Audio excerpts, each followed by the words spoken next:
तो आर्टिकल अनुच्छेद 12 में राज्य की परिभाषा बताया गया। अनुच्छेद 13 में हमने ये समझा कि संशोधनीयता से संबंधित मुद्दा मतलब जुडिशियल रिव्यू ना, तो जुडिशियल रिव्यू के बारे में हमने समझा। और अनुच्छेद 14 में हमने ये समझा कि 14 से लेकर के 18 तक इक्वलिटी की बात किया गया है, यानी समानता की बात किया गया है।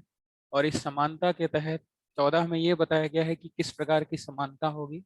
अनुच्छेद 15 और 16 में हमने इसका अनुप्रयोग समझा था, और वो आपका आरक्षण व्यवस्था से संबंधित था। ठीक है, अभी हमको आज से जो पढ़ना है, यानी आज जो हमें कंटिन्यू करना है, वो है अनुच्छेद 17। तो अनुच्छेद 16 तक हमने कर लिया था, अनुच्छेद 17 से हमें करना है, जो बहुत ही इम्पोर्टेंट है आपके लिए। तो अनुच्छेद 17 में जो कॉन्स्टिट्यूशन में लिखा है, ये अनुच्छेद 16 तक था। अनुच्छेद 17 में यानी आर्टिकल 17 में सिर्फ ये लिखा हुआ है कि अस्पृश्यता, यानी जो आपके कॉन्स्टिट्यूशन में लिखा है, जो आपको एक लाइन लिखना है, वो क्या है? अस्पृश्यता विधि के अनुसार एक दंडनीय अपराध है। ठीक ना? अनटचबिलिटी जो है वो एक दंडनीय अपराध है ना। अस्पृश्यता विधि के अनुसार एक दंडनीय अपराध है।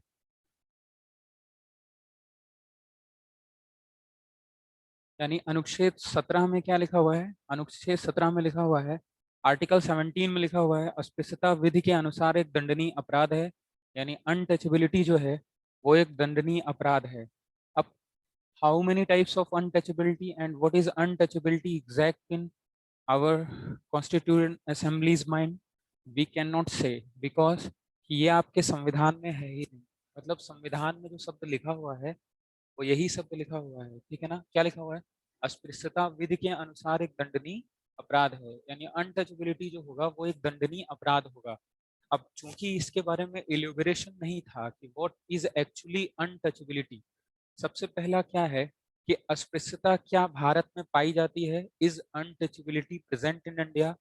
Then if article 17 present in the Indian constitution and fundamental right, then we can say that the untouchability is present in Indian context.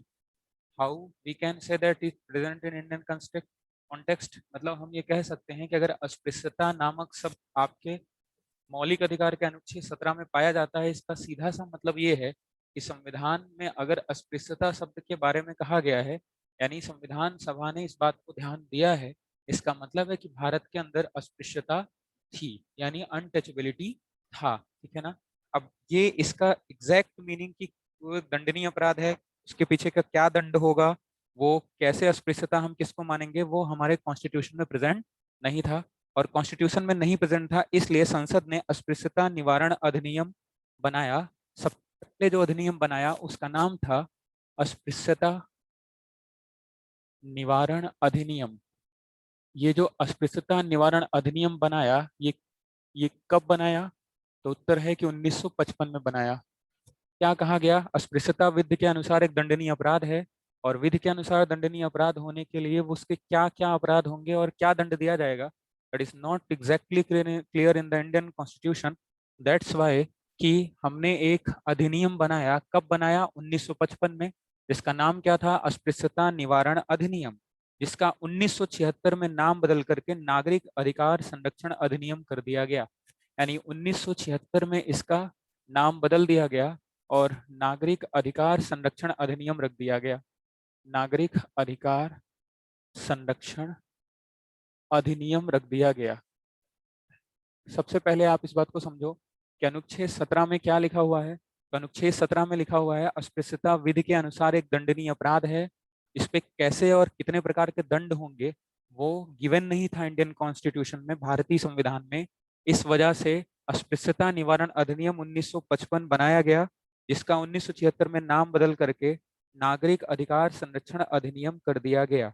और इस कानून के अनुसार अस्पृश्यता का जो अर्थ हुआ वो हुआ अनुसूचित जाति के किसी सदस्य के साथ उसकी जाति को आधार बनाकर भेदभाव करना।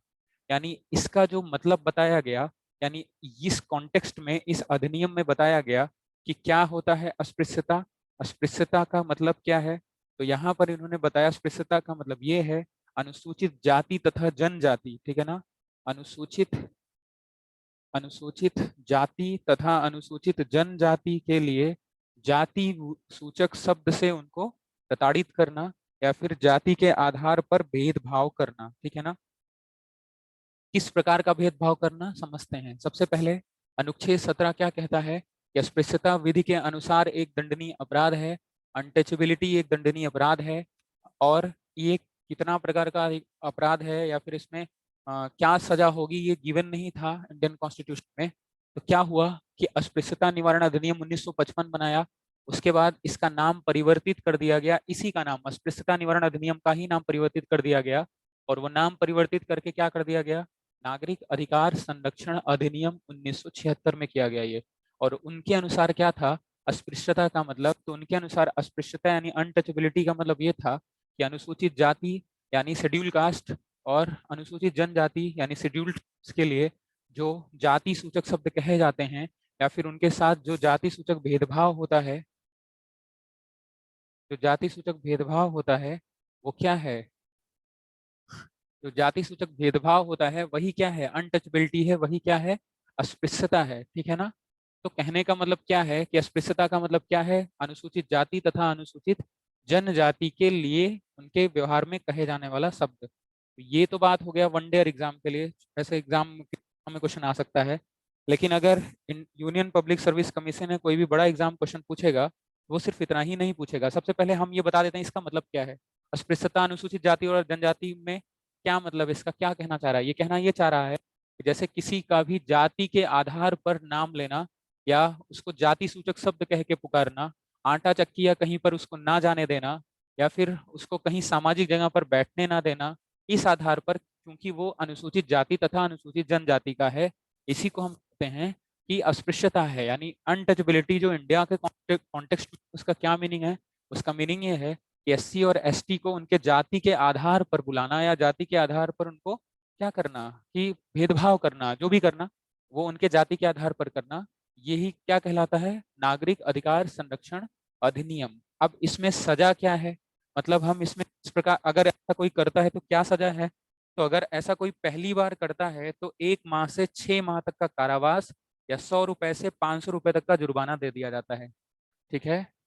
तो पहली बार अगर कोई जाति सूचक शब्द के नाम से पुकारता है तो 1 माह से लेकर के first time, this is for first time, ठीक है ना, फर्स्ट टाइम यानी पहली बार अगर कोई ये अपराध करता है, क्या अपराध करता है कि किसी एससी या एसटी को उसके जाति सूचक शब्द से पुकारता है, तो क्या होगा, 1 माह से लेकर के 6 माह तक का कारावास, ठीक है ना, कारावास हो सकता है। और उसके साथ ही साथ 100 रुपए से ले 100 रुपए तक का जुर्माना हो सकता है, 100 रुपए तक का जुर्माना हो सकता है। यानी कहने का मतलब क्या है कि अगर ऐसा कोई अपराध पहली बार करता है तो नागरिक अधिकार संरक्षण अधिनियम 1976 के अनुसार 1 माह से 6 माह तक का कारावास या 100 रुपए से 500 रुपए तक का जुर्माना उसको दिया जा सकता है, ठीक है ना।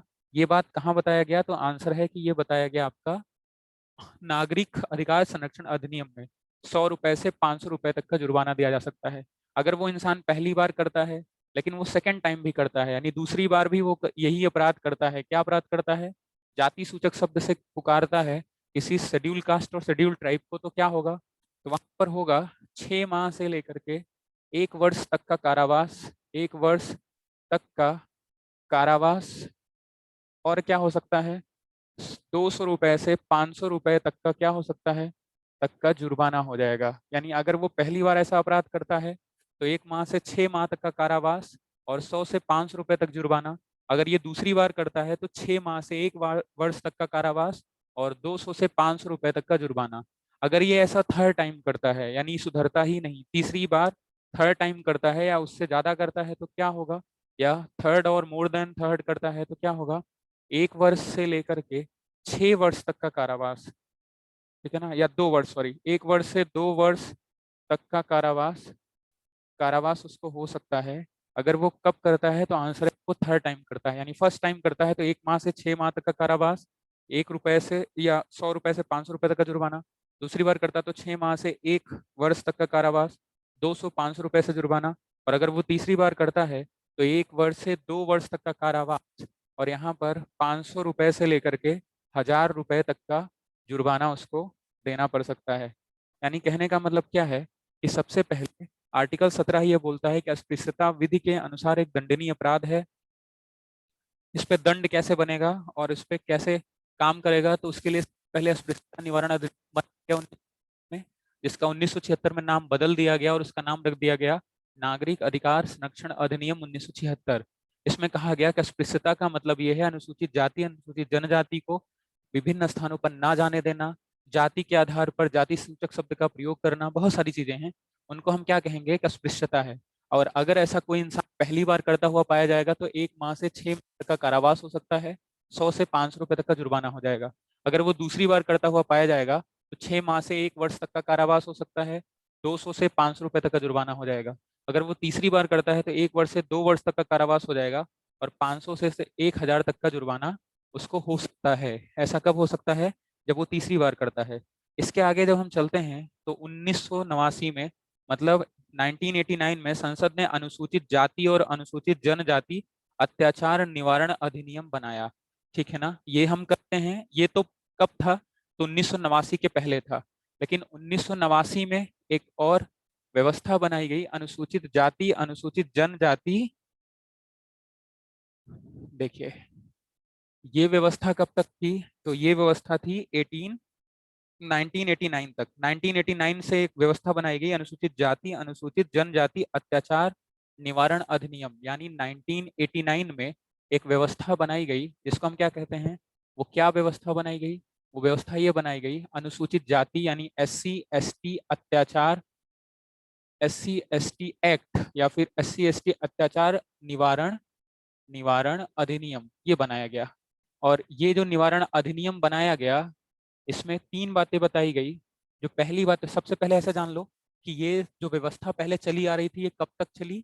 1989 तक। 1989 में इन्होंने एक और अधिनियम बनाया, इसको हम कहते हैं अनुसूचित जाति अनुसूचित जनजाति अत्याचार निवारण अधिनियम। इसमें क्या था? 22 कार्यों को जोड़ा गया, मतलब अनुसूचित जाति और अनुसूचित जनजाति के 22 कार्यों को अपराध माना गया और इसमें दंडनीय बनाया गया और उनको जोड़ा गया। इसमें क्या कहा गया? सबसे पहले 3 चीजें इसमें इंट्रोड्यूस की गई। अगर ऐसा कोई करता हुआ पाया जाएगा तो 6 माह से लेकर के 5 वर्ष तक का कारावास उसको हो सकता है। पहली बात क्या है कि 6 माह से लेकर के 5 वर्ष तक का 5 वर्ष तक का कारावास हो सकता है, पहला। दूसरा ये हो जाएगा, पहला ये हो गया। दूसरा ये हो गया कि उसको तत्काल गिरफ्तारी हो जाएगी। ठीक ना, तत्काल गिरफ्तारी हो जाएगी। और जो तीसरा बताया गया, वो तीसरा ये बताया गया कि उनका जो होगा वो अग्रिम जमानत की मनाही कर दी गई, यानी अग्रिम जमानत नहीं दी जा सकती, अग्रिम जमानत नहीं होगी। ठीक है ना। अब कहने का मतलब क्या है ये समझाते हैं। पहले ऐसे समझ लो कि 1989 में SC ST अत्याचार निवारण अधिनियम बनाया गया। इसमें क्या प्रावधान गए? 6 माह से 5 वर्ष तक का कारावास, तत्काल गिरफ्तारी हो जाएगा, अग्रिम जमानत नहीं होगी। ठीक है ना। उसके बाद क्या हुआ कि इसको थोड़ा सा इसमें कितने ऐसे चीज जोड़े गए? 22 कार्य जोड़े गए, यानी उसमें बहुत सारे कार्य शामिल हैं, जैसे उनके जाति शब्द से बुलाना। ठीक है ना। और एकाएक अगर आप बात कर रहे हैं और उनको देख करके आप चुप हो जाते हैं, ऐसा जोड़ा गया। ठीक है ना। लेकिन 2015 में कानून में संशोधन किया गया। ठीक है ना। और जो कानून में संशोधन किया गया, और उसमें क्या किया गया? तो 2 संशोधन किया गया। 2015 में इस कानून में संशोधन किया गया। इसमें संविधान में संशोधन नहीं है, कानून में संशोधन किया गया। 2015 में इस कानून में संशोधन किया गया। इसमें जो संशोधन किया गया, इसमें 2 चीजें संशोधित कर दी गई। सबसे पहले ये कार्य 22 से लेकर के कहाँ तक कर दिया? 47 कार्य कर दिए गए। ठीक, पहला। और दूसरा ये है कि ये 22 से 47 कार्य कर दिए गए। और दूसरा क्या किया गया? तो आंसर है कि अग्रिम जमानत की जो मनाही थी, अग्रिम जमानत। ठीक है ना, अग्रिम जमानत। और दूसरा क्या है? तत्काल गिरफ्तारी। ठीक है ना, तत्काल गिरफ्तारी, गिरफ्तारी को रोक दिया गया, को रोक लगा दिया गया। ठीक है ना। यानी अग्रिम जमानत मान्य कर दी गई और तत्काल गिरफ्तारी को रोक लगा दिया गया। लेकिन फिर क्या हुआ कि लोग अनशन पर उतर आए। ठीक है ना। पूरे के पूरे समाज में, यानी पूरे के पूरे इंडियन कल्चर में, जो आपका ब्राह्मण और क्षत्रिय समाज है, इनको छोड़ करके हर समाज में एकता है। तो इन लोग भी एक हो गए, और एक होकर के इन्होंने क्या किया इन्होंने धरना दे दिया, इन्होंने इसका अनशन कर दिया, अनशन कर दिया, तो सुप्रीम कोर्ट ने इसको क्या कर दिया, सुप्रीम कोर्ट ने बहाल कर दिया इसको। मतलब सुप्रीम कोर्ट ने इसको बहाल कर दिया का मतलब क्या है कि अग्रिम जमानत आज भी नहीं हो सकती है और तत्काल गिरफ्तारी आज भी हो जाएगी। तो ये बात हो गया, ठीक है ना। This is all about the article 17। ठीक, एक बार मैं फिर से आपको समझा देता हूँ, बता देता हूँ। उन तोतों के लिए जो रोज ये कहते थे कि नोट्स नहीं बनवा रहे हैं, नोट्स सामने छाप दिया गया है पूरा, ठीक है ना। तो पहले this is for the parents, उन तोतों के लिए जो नोट्स के पीछे पड़ा ही रहता है, नोट्स कब देंगे, नोट्स कब देंगे, सामने नोट्स पूरा लिखा हुआ है, लिख लो। ठीक, समझ में कुछ नहीं आया होगा तो देखो यहाँ क्या लिखा से पहले कि आर्टिकल 17 हम लोग पढ़ रहे हैं, अनुच्छेद 17, जिसमें हमने क्या पढ़ा, जो आपका अस्पृश्यता है वो एक दंडनीय अपराध है। उसमें क्या हुआ कि सबसे पहले अस्पृश्यता निवारण अधिनियम 1955 बनाया गया, जिसको नाम बदल दिया गया 1976 में नागरिक अधिकार संरक्षण अधिनियम कर दिया गया। अब अस्पृश्यता अनुसूचित जाति और अनुसूचित जनजाति को कहा गया, इनको गलत कहना ही कहा गया। तो हुआ क्या, ये आपका पहला है, this is your first page, this is your second page. इसमें इन्होंने 3 बार का प्रावधान बताया। अगर पहली बार करता है तो 1 माह से 6 माह तक का कारावास, 100 से 500 रुपए तक का जुर्माना। दूसरी बार करता है तो 6 माह से 1 वर्ष तक का कारावास, 200 से 500 रुपए तक का जुर्माना। तीसरी बार करता है तो 1 वर्ष से 2 वर्ष तक का कारावास, 500 से 1000 तक का जुर्माना। ये हो गया। उसके बाद क्या हुआ कि 1989 में SC/ST एक्ट आया, जिसमें 22 कार्यों को कहा गया कि गलत है, जिसमें 6 वर्ष से 5 वर्ष तक का कारावास होगा अगर आप ऐसा कुछ कर देते हैं, ऐसे गलत कार्य, तो अस्पृश्यता संबंधी तत्काल गिरफ्तारी आपकी हो जाएगी। तत्काल गिरफ्तारी का मतलब ये है कि कोई भी कोर्ट या कोई भी आपको बहाल नहीं कर सकता, पहले आपको गिरफ्तार कर लिया जाएगा, गिरफ्तारी तत्काल हो जाएगी। अग्रिम जमानत नहीं होगी, मतलब आपकी जमानत नहीं हो सकती है, 24 घंटे के बाद जमानत हो जाती है, ऐसा कुछ नहीं होगा इसमें। ठीक, अब कानून बनाया गया 2015 में, कानून बना करके 2015 में संशोधन कर दिया गया इसमें। और संशोधन करके क्या किया गया कि ये जो कार्य 22 थे, 22 से 47 कर दिया गया। लेकिन इन्होंने देखा कि यार ये तो गलत हो रहा है, क्योंकि SC और ST वाले इसका गलत उपयोग कर रहे हैं, इसलिए इन्होंने क्या किया, अग्रिम जमानत की मनाही कर दी, अग्रिम जमानत को मान्य कर दिया और तत्काल गिरफ्तारी की मनाही कर दिया। लेकिन चूंकि इन लोगों में एकता होने के कारण, मतलब इस समाज में एकता होने के कारण इन्होंने अनशन कर दिया और सुप्रीम कोर्ट ने इसको फिर से बहाल कर दिया। तो आज के कॉन्टेक्स्ट में क्या है कि अग्रिम जमानत नहीं हो सकती, तत्काल गिरफ्तारी हो जाएगी। ये है आपका अनुच्छेद 17। इस पे क्वेश्चन पूछिए, क्या क्वेश्चन है।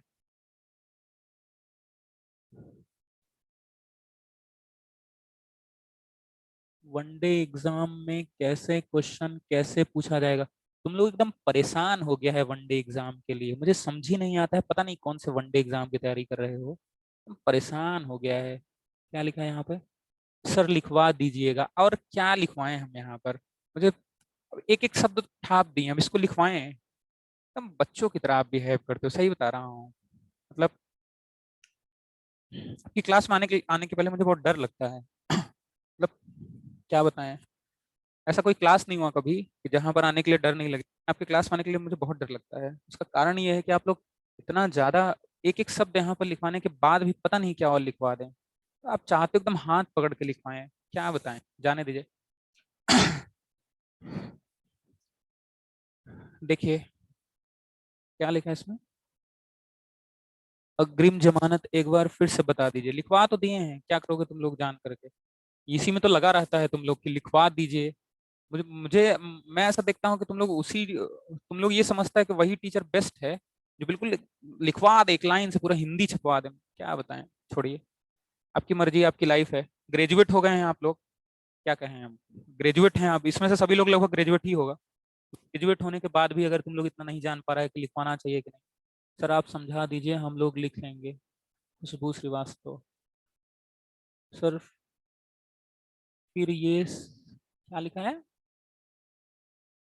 गया है SC/XT के लिए अग्रिम जमानत फिर से लागू हो गया है।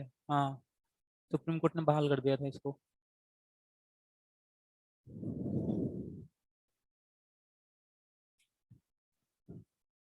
सबसे पहले एक बात सुन लो, वो बात पहले ध्यान से सुनो, पहले अभी कमेंट नहीं करो, इस बात को पहले ध्यान से सुनो। ऐसे समझो कि अगर सबसे पहले टीचर जो करा रहा है उसको ध्यान से सुनना चाहिए कि वो टीचर क्या पढ़ाना चाह रहा है, वो क्या समझाना चाहता है, उसको पहले सुनना चाहिए आपको। आप लोग तुरंत ज्ञान देने लगते हो, क्या मैं पहली बार पॉलिटी पढ़ा रहा हूँ, नहीं।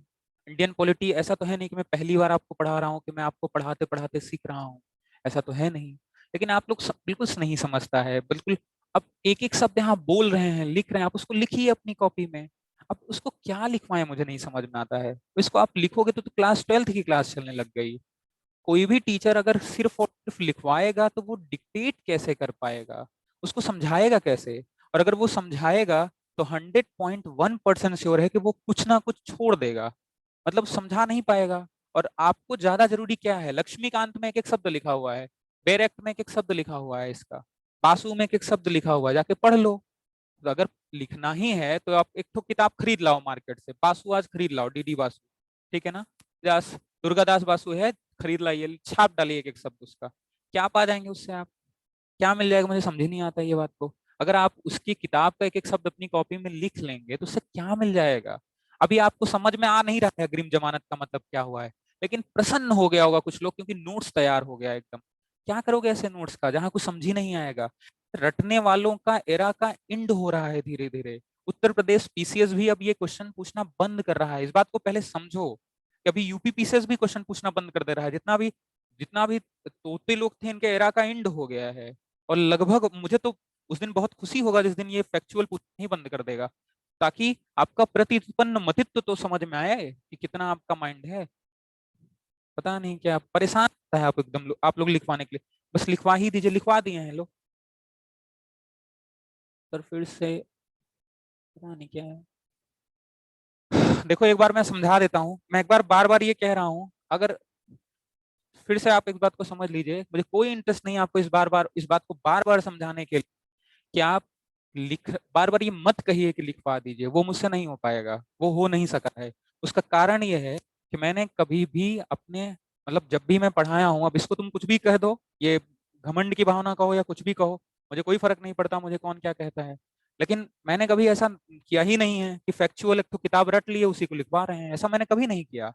उसका रीजन यही है, कभी ऐसा क्षेत्र रहा ही नहीं, इस वजह से ऐसा नहीं हो पा रहा है। अब आप लोग चाहता है कि एक एक शब्द लिखवाएं, किताब एक तो खरीद लो, छाप डालो वही किताब, पूरा हो गया, लिख लिए, नोट्स कंप्लीट हो गई, कुछ पा जाओगे उससे? नहीं, लेकिन परेशान रहते हो एकदम। सबसे पहले ऐसे देखो, अनुच्छेद 17 में क्या लिखा हुआ है। अगर आप कोई भी कमेंट यहाँ पर किया कि लिखवा दीजिए, अगर ऐसा कोई भी यहाँ केस चला, मैं उसको ब्लॉक मरवा दूंगा, ठीक है ना? अकल ठिकाने आ जाएगा एकदम सही से, ठीक है ना? प्लीज ध्यान से सुनो पहले। सबसे पहले अनुच्छेद 17 में क्या कहा गया कि अस्पृश्यता एक दंडनीय अपराध है, ठीक? ये बच्चे हैं एकदम, इनको हाथ पकड़ के लिखवाएं। तो अस्पृश्यता एक दंडनीय अपराध है, यानी कहने का मतलब यह है कि कोई भी अनटचेबिलिटी होगा तो उसमें क्या होगा, दिक्कत हो जाएगी, आपको दंड दे दिया जाएगा। अब ये भारतीय संविधान में लिखा हुआ नहीं था, सामने सब कुछ लिखा हुआ है। बार बार कमेंट मत करो, मैं ब्लॉक करवा दूंगा, बार बार ये बात मैं कह रहा हूँ। आप नहीं समझते हैं, बिल्कुल मत करिए।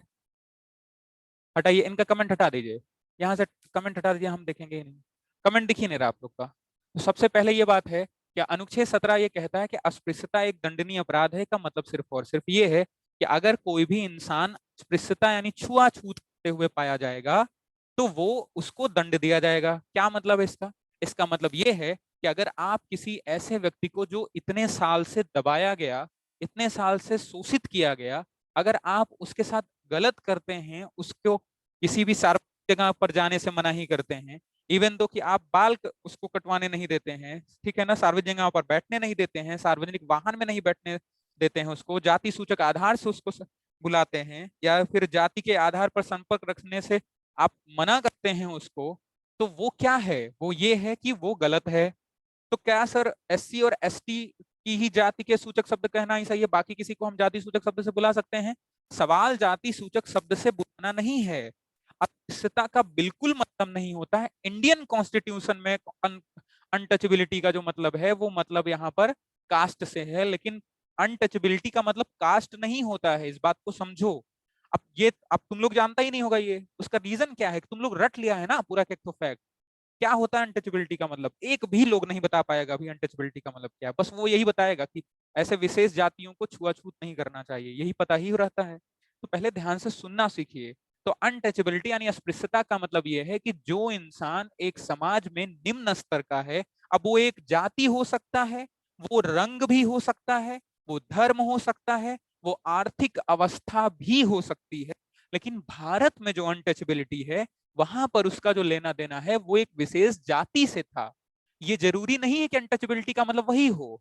जैसे आप इस बात को देखोगे कि आप आउट ऑफ इंडिया देखोगे, अफ्रीका में देखोगे, वहां पर आप ये देखोगे कि वहां पर जो अनटचेबिलिटी है वो जाति के आधार पर तो है ही, वहां पर उनके रंग के आधार पर है, वर्ण के आधार पर है कि कोई गोरा है और कोई काला है। तो जितना भी गोरा लोग है वो काले लोगों को, मतलब श्वेत लोगों को, अश्वेत और श्वेत का कॉन्सेप्ट है वहां पर, जितना भी काला लोग है वहां पर वो क्या करता है, उनको मना ही करता है, उनको नहीं छूटने देता है। तो वहां पर अस्पृश्यता क्या जाति के आधार पर होगा? नहीं, रंग के आधार पर होगा। लेकिन भारत में रंग के आधार पर अस्पृश्यता नहीं है। भारत में जो अस्पृश्यता है उसका जो आधार है वो हमेशा कास्ट ही रहा है, हमेशा जाति ही रहा है।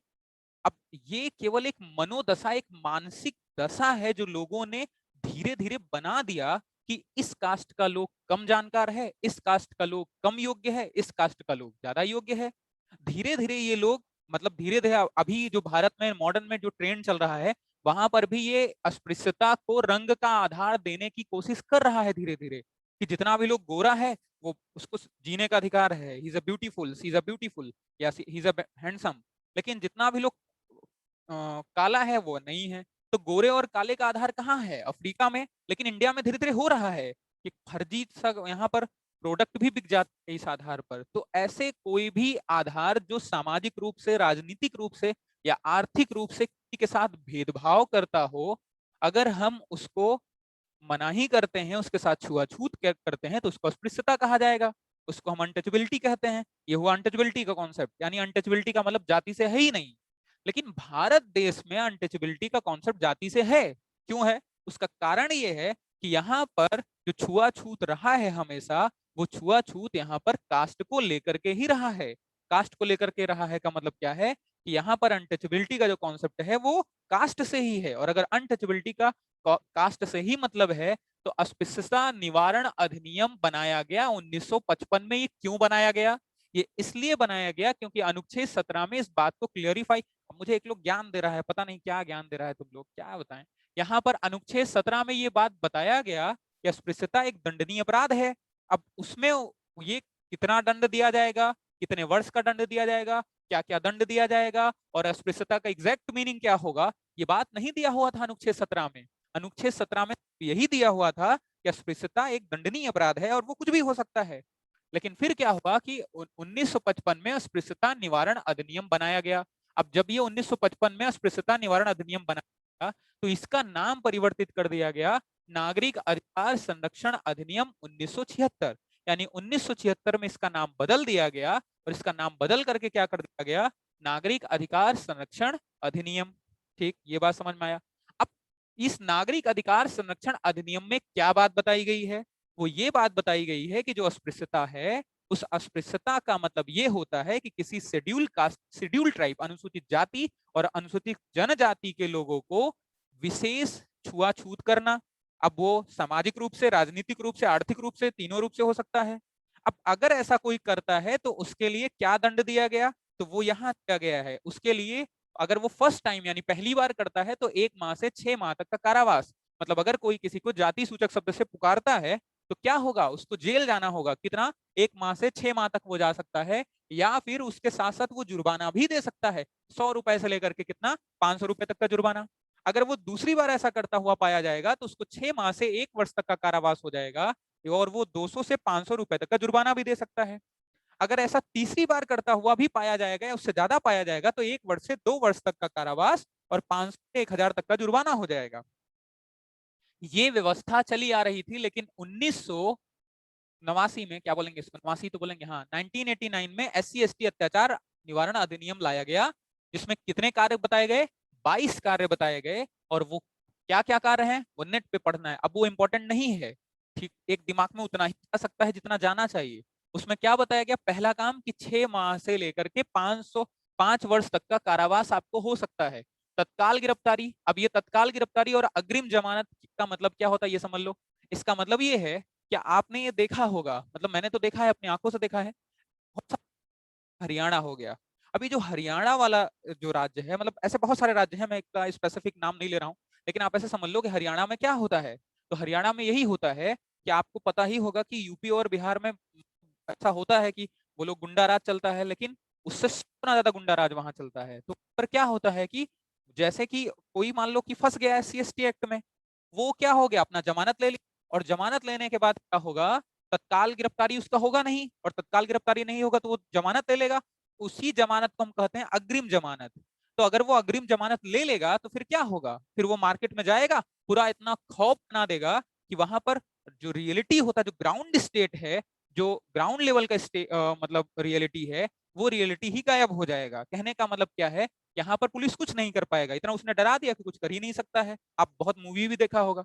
तो इन्होंने क्या किया कि देखो ऐसा है कि SC/ST के साथ गलत होता है, तो एक सबसे पहला ये काम करिए कि ये खौफ ही ना बना पाए अपने मार्केट में, ऐसा कुछ किया जाए। और ऐसा कुछ क्या किया जाए, तो इन्होंने क्या किया कि तत्काल गिरफ्तारी कर दीजिए। मतलब क्या है कि जैसे ही कोई ऐसा करता है उसको तत्काल गिरफ्तारी, कुछ सुनवाई नहीं, कोर्ट कोई आदेश, कोई कुछ आदेश नहीं दे सकता, उसको तत्काल गिरफ्तारी। क्या फायदा हो जाएगा उससे, उससे फायदा ये हो जाएगा कि मार्केट में अपनी कोई खौफ नहीं बना पाएगा। और तत्काल गिरफ्तारी के बाद अग्रिम जमानत की मनाही कर दीजिए। मतलब क्या है कि आपको अग्रिम जमानत नहीं दिया जाएगा का मतलब क्या है, गिरफ्तारी तुरंत, और गिरफ्तारी तुरंत होने के बाद जमानत मिलेगा ही नहीं तुमको, अग्रिम जमानत नहीं मिलेगा, बाद में जो होगा देखा जाएगा। अब 2015 में सरकार को ये लगा ये तो गलत है। ये गलत है का मतलब क्या हुआ कि अब आप SC और ST बन करके देखेंगे तो आपको ये सही लगेगा। लेकिन मैंने ये बार बार कहा हुआ है कि एक ब्यूरोक्रेट बन करके देखोगे, जो जाति धर्म संप्रदाय सबसे उठ करके सोचता है, वही सही सोच सकता है।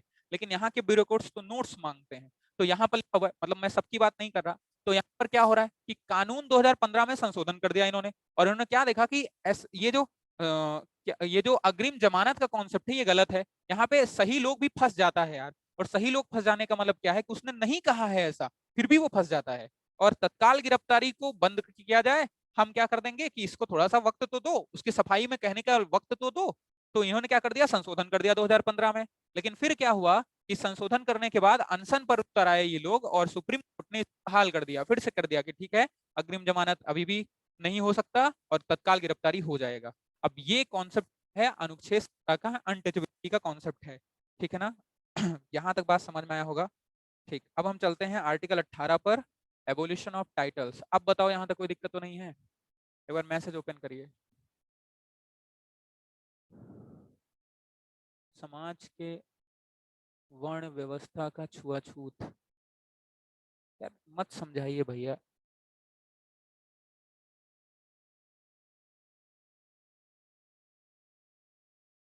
यहाँ तक कोई डाउट है? नहीं? नो सर, कोई डाउट है जल्दी पूछिए, आगे चलें, अनुच्छेद 18 पर चलें।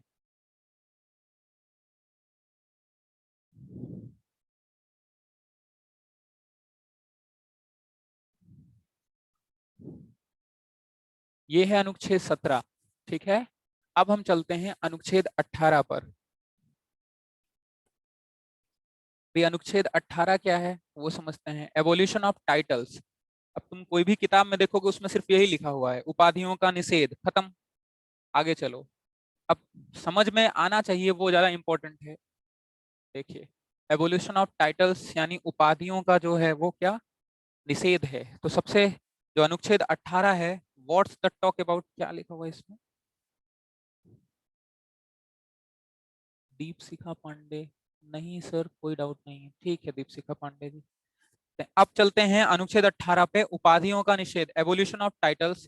अब क्या है एवोल्यूशन ऑफ टाइटल्स, या फिर उपाधियों का निषेध ऐसा क्यों दिया गया?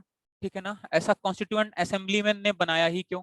यानी आर्टिकल 18 जो कहता है, वो आर्टिकल 18 कहता है उपाधियों का निषेध। क्या मतलब है इसका, उपाधियों का निषेध का मतलब क्या है? अब ऐसे ही तुम लोग लिख लिया करो कि अनुच्छेद 18, जैसे मैं लिख रहा हूं उपाधियों का निषेध, ऐसे लिखा करो। अब और कैसे लिखवाएं इसको, बोल करके थोड़ी ना लिखवाएंगे, हिंदी थोड़ी ना पढ़ा रहे हैं। तो यहाँ पर लिखा हुआ है उपाधियों का निषेध यानी एबोल्यूशन ऑफ टाइटल्स। अब क्या है एबोल्यूशन ऑफ टाइटल्स? राज्य कोई उपाधि नहीं देगा। मतलब क्या है कि जो पहला इसमें लिखा हुआ है 18 क्लॉज 1, वो लिखा है। अब मैं समझाता हूँ, पहले ये लिख लीजिए, राज्य कोई उपाधि नहीं दे सकता, मतलब कोई भी उपाधि नहीं दे सकता। लेकिन दो इसमें क्या दिया गया है, अपवाद है। एक है आपका सैनिक, और दूसरा क्या है आपका, शिक्षा। ठीक है ना, शिक्षण कार्य में और सैनिक कार्य में उपाधि दिया जा सकता है। अब क्लॉज 2 में क्या लिखा हुआ है? तो क्लॉज 2 में लिखा हुआ है कि भारतीय नागरिक विदेशी राज्य से उपाधि नहीं लेगा। यानी जो भारतीय नागरिक होगा, तो अभी आप कहोगे कि शाहरुख खान को कैसे उपाधि पाकिस्तान ने दिया है। आपको पता ही होगा कि आप आपके महान शाहरुख खान को निशाने पाकिस्तान का क्या मिला हुआ है, उपाधि मिला हुआ है। उनको निशाने पाकिस्तान कहा जाता है क्योंकि वो उपाधि पाकिस्तान ने उनको दिया हुआ है। तो भारतीय नागरिक विदेशी राज्य से कोई भी उपाधि नहीं लेगा। तो दूसरा कॉन्सेप्ट क्या है कि भारतीय नागरिक विदेशी राज्य से, किसी भी विदेशी विदेशी राज्य से कोई उपाधि नहीं लेगा। ठीक है ना, कोई उपाधि नहीं लेगा। पहला क्या है कि राज्य कोई उपाधि नहीं देगा, लेकिन उसके दो अपवाद हैं, शैक्षणिक और सैनिक। दूसरा क्या है, भारतीय नागरिक किसी विदेशी राज्य से कोई उपाधि नहीं लेगा। और तीसरा क्या है, भारत में लाभ का पद धारण करने वाला विदेशी राज्य से उपाधि ले सकता है, लेकिन राष्ट्रपति से अनुमति लेना होगा। मतलब क्या है कि जो गवर्नमेंट जॉब में है, यानी जो गवर्नमेंट एम्प्लॉई है या फिर यहाँ पर लाभ का पद धारण किया हुआ है, मतलब गवर्नमेंट एम्प्लॉई है, कुछ भी है, वो क्या नाम है, राष्ट्रपति की अनुमति से। और वो किसके बारे में बताता है, विदेशी। यानी कोई भी विदेश से मैं समझा देता हूँ, पहले लिख लो। कोई भी विदेशी जो है वो दूसरे राज्य से ले सकता है उपाधि, लेकिन किसकी अनुमति लेना होगा, भारत के राष्ट्रपति की अनुमति लेना होगा। और क्लॉज 4 में क्या लिखा हुआ है, 1 में क्या लिखा हुआ है, राज्य कोई उपाधि नहीं देगा, उसका अपवाद सैनिक और शिक्षण होगा। 2 में क्या लिखा हुआ है, भारतीय नागरिक विदेशी राज्य से उपाधि नहीं लेगा। 3 में क्या लिखा हुआ है, भारत में लाभ का पद धारण करने वाला विदेशी विदेशी राज्य से उपाधि ले सकता है, लेकिन भारत के राष्ट्रपति से अनुमति लेना होगा। ठीक है ना। और 4 में क्या लिखा हुआ है, भारतीय नागरिक या भारत में लाभ का पद धारण करने वाला जो विदेशी है, विदेशी राज्य से पद लाभ या उपहार ले सकता है, किंतु राष्ट्रपति की अनुमति लेना होगा। अब यहाँ पर जो भारतीय नागरिक है उसको भी इंक्लूड किया हुआ है। यहाँ पे जो भारतीय नागरिक है या फिर आपका कौन है, तो आंसर है भारतीय नागरिक या कौन हो गया, विदेशी। ये जो है वो किसी भी विदेश से क्या ले सकता है, उपहार ले सकता है, लेकिन इसको किसका सहमति लेना होगा, राष्ट्रपति का लेना होगा। अब ये तुम्हारे किताब में लिखा होता है, अब इसको रट लोगे लेकिन कुछ नहीं समझ में आएगा। ये समझ में कब आएगा, जब इसको समझने की कोशिश करोगे कि ऐसा बना ही क्यों है, क्या रीजन है ऐसा बनवा दिया ये लोग, और क्या इसका कारण है। ठीक है ना। तो सबसे पहला क्या है कि ये दिया हुआ है। अब इस बात को समझना है कि क्या हुआ इसमें, ठीक है ना, और ऐसा क्यों हुआ, और ये क्या बनाया गया, तो ये ऐसे नियम क्यों बना हुआ है, और ये अनुच्छेद ही क्यों बनाया गया, और ये किस किस के बारे में बात कर रहा है। इस बात को पहले हम समझते हैं कि किसके बारे में बात कर रहा है और ये क्यों बनाया गया है। ठीक है। उसके बाद फिर हम ये बात को डिक्टेट करेंगे कि क्या मतलब है इसका। तो सबसे पहले ऐसे देखो कि अनुच्छेद 18 में लिखा हुआ है उपाधियों का निषेध। क्यों कर दिए भैया एवोल्यूशन ऑफ टाइटल्स, क्यों नहीं दे सकते हम।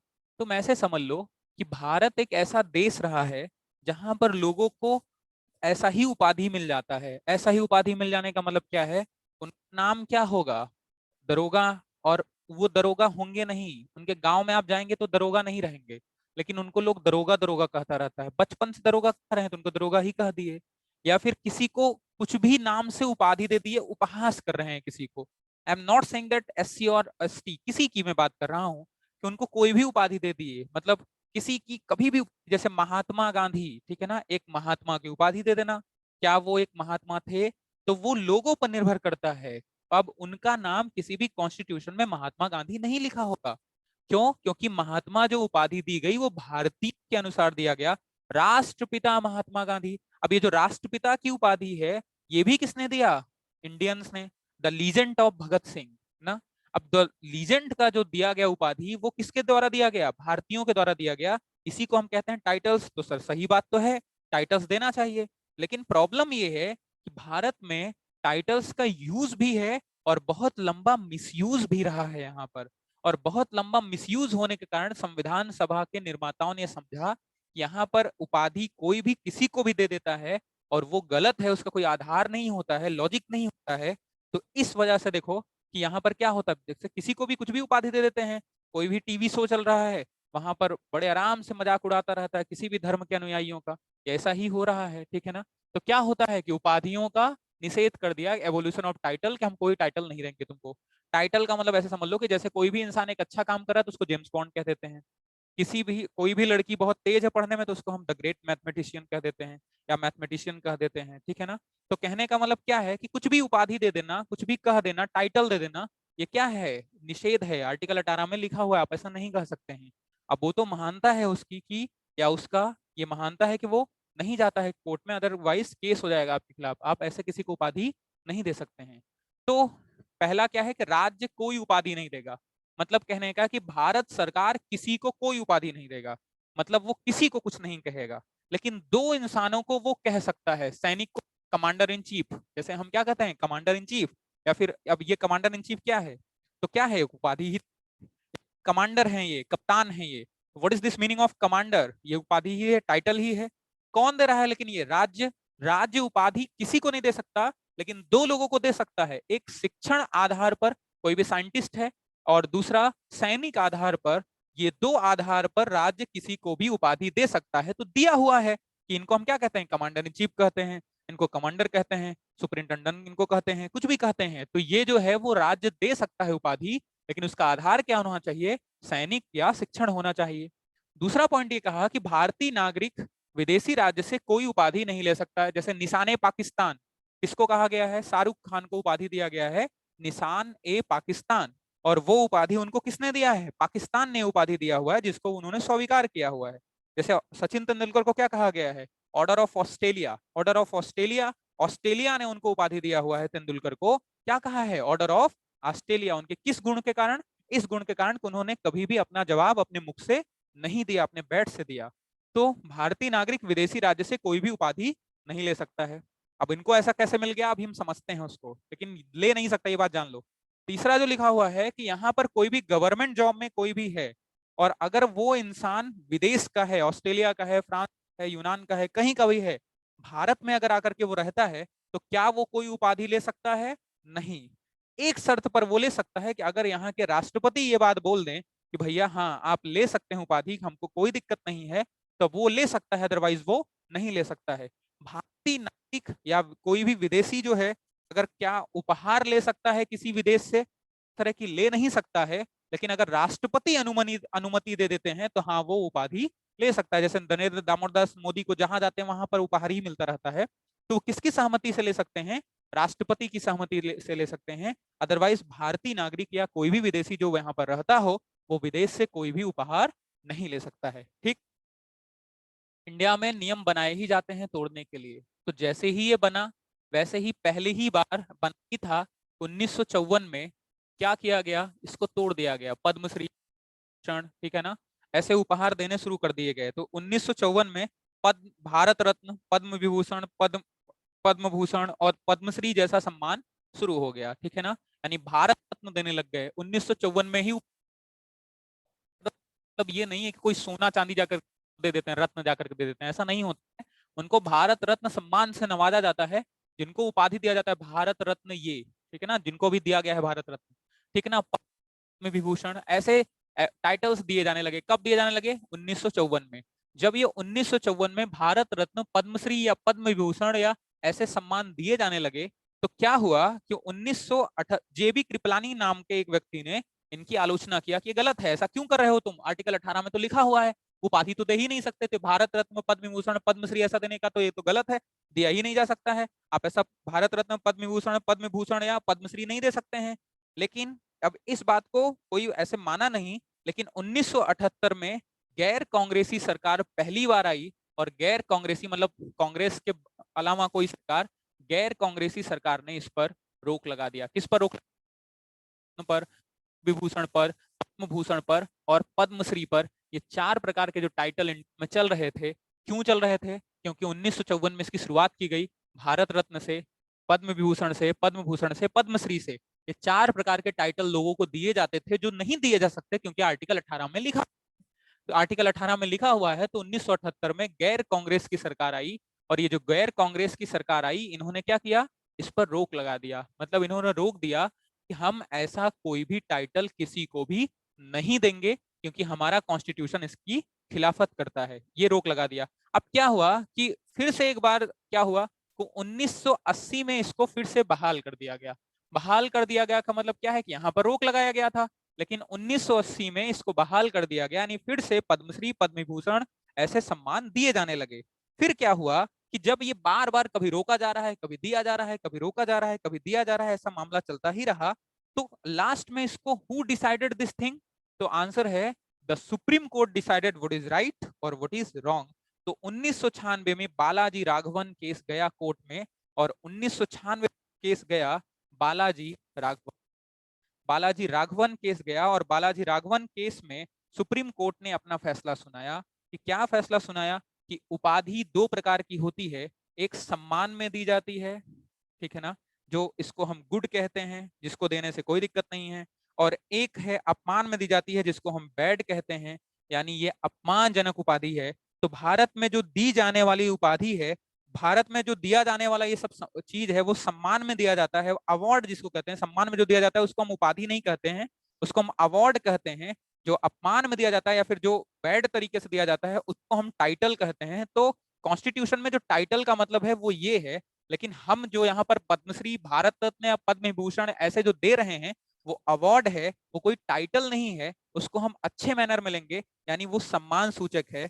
यही कारण है कि पाकिस्तान ने शाहरुख खान को निशाने पाकिस्तान से नवाजा हुआ है, और ऑर्डर ऑफ ऑस्ट्रेलिया से किसको नवाजा गया है? तो आंसर है कि नवाजा गया है सचिन तेंदुलकर को। तो भारत रत्न क्या इंडिया में अभी मान्य है? तो हाँ, इंडिया में मान्य है। इसका मतलब है कि यहाँ पर टाइटल दिया जा सकता है कि नहीं? तो आंसर है नहीं दिया जा सकता।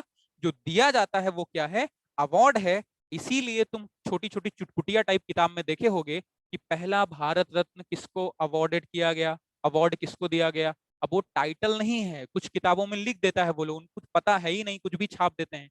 तो टाइटल नहीं है, वो क्या है? है। क्योंकि 1996 में बालाजी राघवन केस में क्या हुआ कि जो दिया जाता है भारत में, भारत रत्न या पद्मश्री या पद्म भूषण या जो ऐसे पद्म भूषण जैसे सम्मान दिए जा रहे हैं, या ऑर्डर ऑफ ऑस्ट्रेलिया जो मिला हुआ है तेंदुलकर को, या फिर जो मिला हुआ है निशाने पाकिस्तान शाहरुख खान को, इन लोगों ने अपने अपने देश में कुछ ऐसा किया है, और जिन्होंने दूसरे देश के लिए किया है, जैसे पाकिस्तान के लिए शाहरुख खान ने बहुत अच्छा कुछ किया है, तो पाकिस्तान इनको नवाजा है निशाने पाकिस्तान से। तो क्या हुआ कि इन्होंने जिस देश के लिए जो कुछ किया है, उस देश के लोगों ने सम्मान सूचक इनको अवार्ड दिया हुआ है। अवार्ड लिया जा सकता है, लेकिन टाइटल नहीं लिया जा सकता है। तो अगर आपसे कोई पूछता है कि क्या भारत में उपाधियों की मनाही है, तो आंसर है यस, मनाही है। लेकिन क्या भारत में अवार्ड यानी सम्मान की मनाही है? नो, अवार्ड यानी सम्मान की मनाही नहीं है। कौन सा ऐसा केस है जहां पर यह बात क्लैरिफाई होता है? 1996 बालाजी राघवन केस में यह बात फाइनल होता है। अब ये चैप्टर खत्म होने के बाद हम इस पे 100 क्वेश्चन करेंगे, तो आपको पता चल ही जाएगा कैसे क्वेश्चन इस पे बनाए जाते हैं। लेकिन अभी के लिए आर्टिकल 18 में यही लिखा हुआ है। यहाँ तक कोई डाउट है पूछिए। अगर यहाँ तक कोई डाउट हो तो पूछिए। अगर यहाँ तक कोई डाउट है तो पूछ लीजिए। कोई डाउट है यहाँ तक?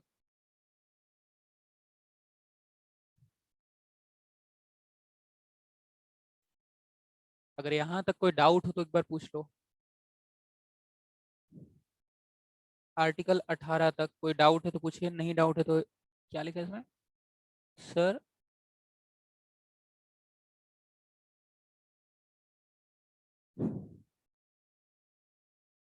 अपमान के लिए जो दिया जाता है वो कैसे दिया जाता है? दिया ही नहीं जाता है, दिया नहीं जा सकता, उसको टाइटल कहेंगे।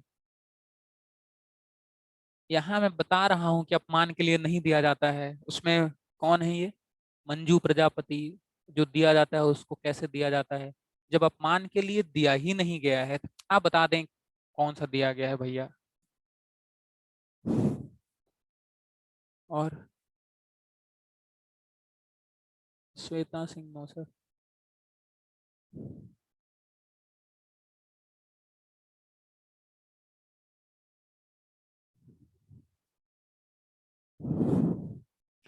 चलते हैं आर्टिकल 19 पर, ठीक है ना, अनुच्छेद 19 पर चलते हैं। और अनुच्छेद 19 से लेकर के 22 तक जो बताया गया है वो स्वतंत्रता का अधिकार बताया गया है। तो एक बहुत अच्छा लॉ पहले समझना है।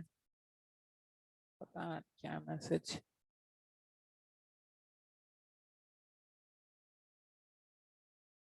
क्या लिखा हुआ है? मगन पटेल सर, आप बहुत अच्छा समझाते हैं, बहुत अच्छी बात है। कौन सा केस है? बालाजी राघवन केस। सचिन तेंदुलकर को ऑस्ट्रेलिया वाले क्या कहे सर? ऑर्डर ऑफ ऑस्ट्रेलिया, वहां का सम्मान है ऑर्डर ऑफ ऑस्ट्रेलिया।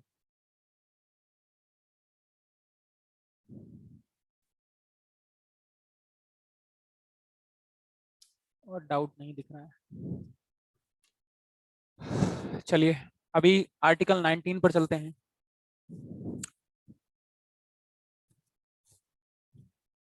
समझने की कोशिश करते हैं। इसमें दो लॉ समझाया गया है, पहले उस लॉ को समझो। प्रोसीजर स्टेब्लिश बाय लॉ और ड्यू प्रोसेस ऑफ लॉ। वो नहीं समझ में आया तो प्रॉब्लम हो जाएगा। विधि के सम्यक, ड्यू प्रोसेस ऑफ लॉ और प्रोसीजर स्टेब्लिश बाय लॉ। अभी सिर्फ चुपचाप सुनना है। क्या क्वेश्चन है? हाँ बस वही है, ठीक है। तो पहले इन दो बातों को समझना है कि क्या मतलब है इसका।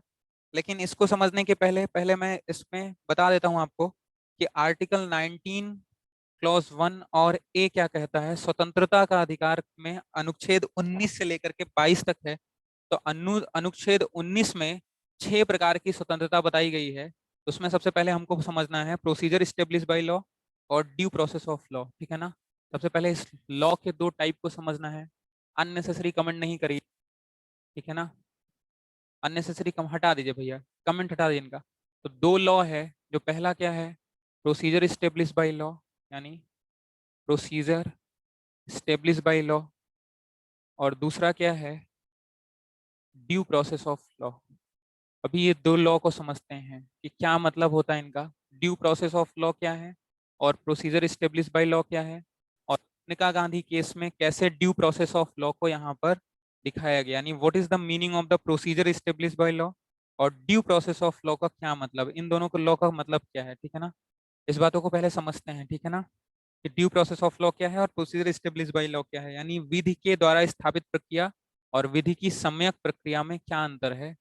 पहले इस बात को समझते हैं,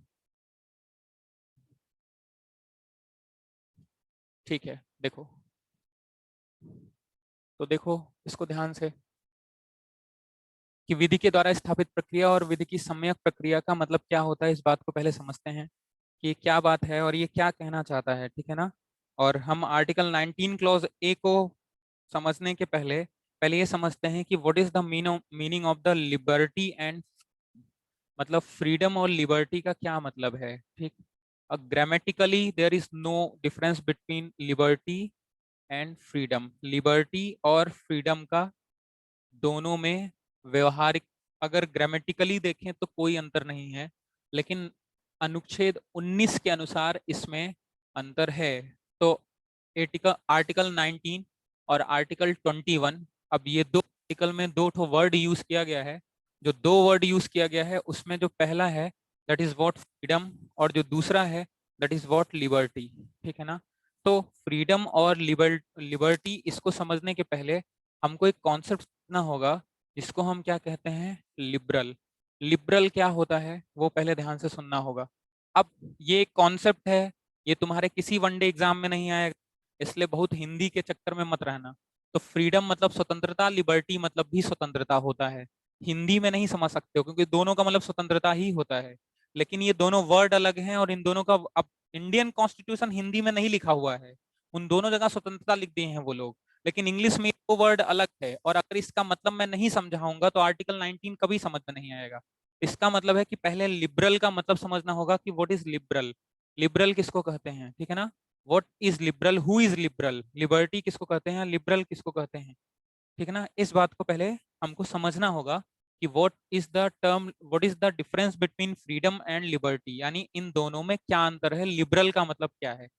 तो देखो सबसे पहले कि इसको समझने के पहले एक कॉन्सेप्ट समझना होगा कि कितने प्रकार की विचारधारा है इस दुनिया में या इस भारत में। तो इस भारत कॉन्टेक्स्ट में अगर हम विचारधारा की बात करें तो जो आपकी विचारधारा है वो तीन प्रकार की विचारधारा है, ठीक है ना। कौन कौन सी विचारधारा है? तो जो पहला है उसको हम क्या कहते हैं, राइटिस्ट, ठीक है ना। इसको हम क्या कहते हैं, राइटिस्ट, ठीक। और इस बीच वाला जो है उसको हम क्या कहते हैं, सेंट्रिस्ट या सेंटर, ठीक है ना। इनको ही हम लिबरल भी कह देते हैं या इनको हम उदारवादी कहते हैं, ठीक है ना, उदारवादी। और इधर क्या है, लेफ्टिस्ट। ठीक है ना, लेफ्टिस्ट। यानी तीन प्रकार की विचारधारा है। जो पहली विचारधारा है उसको हम क्या कहते हैं, राइटिस्ट। जो बीच में है उसको हम क्या कहते हैं, सेंटर या उदारवादी, या फिर इसी को हम क्या कहते हैं, लिबरल कहते हैं। ठीक है ना। और एक विचारधारा है लेफ्टिस्ट। अब मेरी बात को पहले ध्यान से सुनो तभी समझ में आएगा। लेफ्टिस्ट का मतलब क्या होता है या लेफ्टिस्ट का मतलब क्या होता है। जैसे कि इंडिया में लेफ्टिस्ट पार्टी कौन है, सीपीआई है। ठीक है ना। जैसे इंडिया में राइटिस्ट पार्टी कौन है, भारतीय जनता पार्टी, बीजेपी है। इंडिया में सेंटर या लिबरल पार्टी कौन है, कांग्रेस है। ठीक है ना। यानी इंडिया में अगर बात करें कि हु इज लिबरल, तो आंसर है Congress. And who is rightist, BJP. And who is leftist, तो आंसर है सीपीआई। क्या मतलब सर, क्या समझाया जा रहा है, कुछ समझ में नहीं आ रहा है, मैं समझाता हूँ, देखो ध्यान से। पहले विचारधारा तीन प्रकार की होती है, राइटिस्ट, लेफ्टिस्ट और क्या। सर डार्क मार्कर ले लीजिए। देखिए, तो सबसे पहले राइटिस्ट, और उसके बाद दूसरा क्या है, सेंटर, और तीसरा क्या है, लेफ्टिस्ट। अभी ये राइटिस्ट, लेफ्टिस्ट और सेंटर का मतलब क्या है। भारतीय जनता पार्टी या ऐसा कोई भी इंसान जो कस्टम्स एंड ट्रेडिशनल में विश्वास रखता हो, जो परंपराओं में विश्वास रखता हो, जो सभ्यता में विश्वास रखता हो, ऐसे इंसान को हम कहते हैं राइटिस्ट। मतलब एक बात को याद रखना कि ऐसी कौन सी गवर्नमेंट है, मैं सिर्फ एक एग्जांपल दे रहा हूँ कि बीजेपी राइटिस्ट है। राइटिस्ट हर वो इंसान हो सकता है जो इंसान धर्मवादी हो। धर्मवादी का मतलब है वो सभ्यता को मानता, मतलब सॉरी, धर्म का मतलब नहीं, सभ्यता से लेना देना नहीं, मतलब वो सभ्यता को मानता हो, समाज को मानता हो, मतलब सभ्यता को मानता हो, कस्टम्स को मानता हो, ट्रेडिशन को मानता हो। ऐसा वो हर इंसान जो आपके सभ्यता को लेकर के चलता हो, पूरी पुरानी रीति रिवाजों को लेकर के चलता हो, उसको तोड़ने पे विश्वास ना रखता हो। उसके हिसाब से एक देश में एक ही सभ्यता, एक भाषा और सब कुछ एक ही होना चाहिए। ऐसे विचारधारा को हम कहेंगे कि वो क्या है, राइटिस्ट है। जैसे भारतीय जनता पार्टी, जैसे कि इनकी मान्यता ये है कि हिंदी ही होना चाहिए पूरे देश में, इंग्लिश नहीं होना चाहिए और कोई भाषा ही नहीं होनी चाहिए, इनकी मान्यता ऐसी है। राइटिस्ट जो होगा उसकी मान्यता यही होगी कि हु इज राइटिस्ट, राइटिस्ट कौन है। यानी हम क्या कहेंगे कि जो आपका राइटिस्ट है वो कौन है, तो आंसर है कि जो कस्टम और ट्रेडिशन को लेकर के चलेगा। क्या मतलब होता है कस्टम एंड ट्रेडिशन का, देखो, कस्टम और ट्रेडिशन को लेकर के चलेगा। यानी जो आपका जो पुरानी रीति रिवाज है, जो उसको ही लेकर के चलेगा। यानी जो समाज सभ्यता की बात करता है, यानी एक ही सभ्यता की जो बात करेगा, यानी सभ्यता को कभी इवोल्यूशन मतलब खत्म करने की बात नहीं करेगा, सभ्यता को ये बचा करके रखेगा। ऐसे इंसान को हम क्या कहते हैं, राइटिस्ट पर्सन कहते हैं। यानी वो राइटिस्ट हैं, यानी बीजेपी जैसे। ठीक है ना। उसके बाद आप ऐसे समझ लो, जैसे क्या है आपका सेंटर, सेंटर का मतलब लिबरल।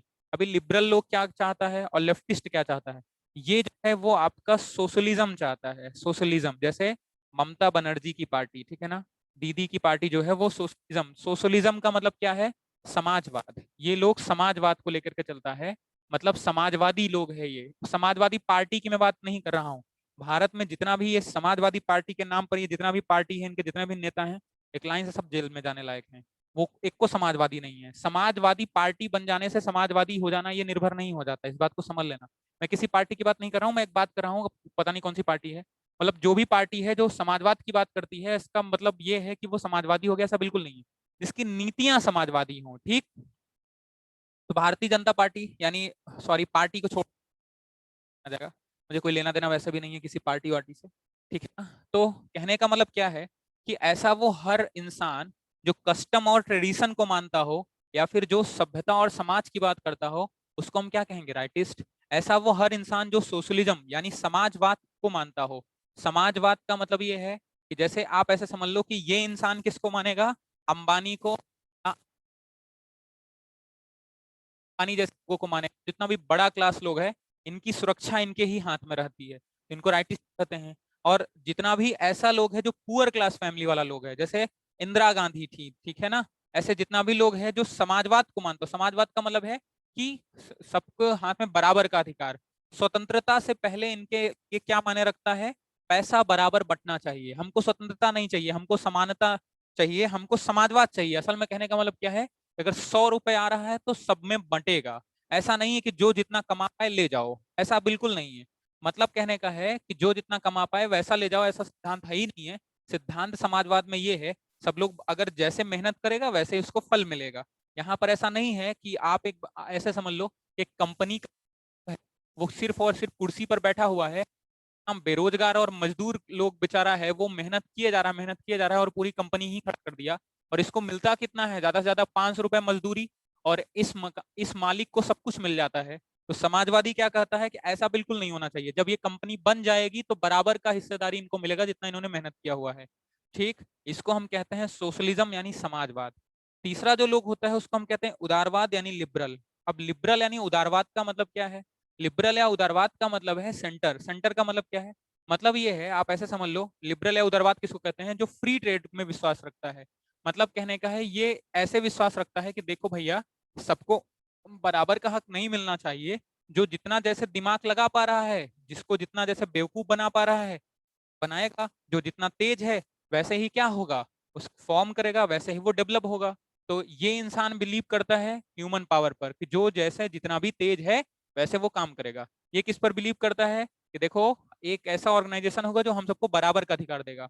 ये किस पर बिलीव करता है? कि जो लोग आगे चला गया है उनकी रक्षा कैसे करना है, यानी कस्टम एंड ट्रेडिशन पर ये लोग बिलीव करता है। ठीक है ना? तो ये तीन विचारधारा है। जो पहली विचारधारा है वो राइटिस्ट है, जो ये विचारधारा है उसको हम लेफ्टिस्ट कहते हैं, और ये जो विचारधारा है उसको हम उदारवादी कहते हैं, या इसको हम क्या कहते हैं? तो आंसर है कि इसको हम लिबरल कहते हैं। ठीक है ना? तो ये तीन विचारधारा है। इतना पहले नोट करिए आप।